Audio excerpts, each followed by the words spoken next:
Dans ma conférence de Saint-Brieuc du 3 octobre 2015 sur l'état des lieux de la laïcité, je n'ai pas été évidemment sans aborder la question de la définition de la laïcité, sans m'étendre outre mesure sur le problème, sachant que cette définition est extrêmement difficile.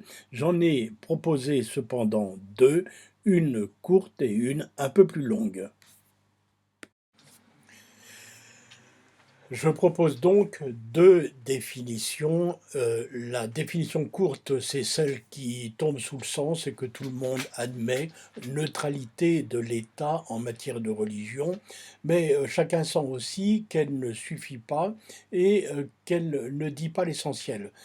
La définition longue que je vais vous proposer dans un instant en est une autre, mais il ne suffit pas de deux pour épuiser le sujet. Au contraire, la difficulté, c'est que beaucoup de définitions sont possibles.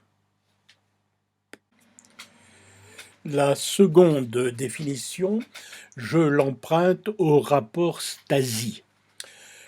Comme je l'ai dit, pour l'enseignement du fait religieux à l'école, il faut partir du rapport Debré.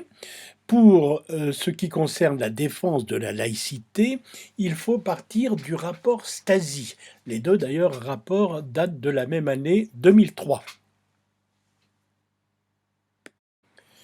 Voici cette seconde définition. L'État laïque, garant de la liberté de conscience, outre la liberté de culte ou d'expression, protège l'individu. Il permet librement à tous de choisir ou non une option spirituelle ou religieuse, d'en changer ou d'y renoncer.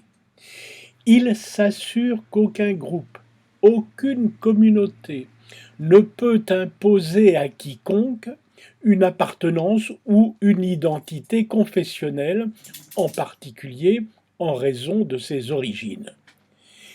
Il protège chacune et chacun contre toute pression physique ou morale, exercée sous couvert de telle ou telle prescription spirituelle ou religieuse.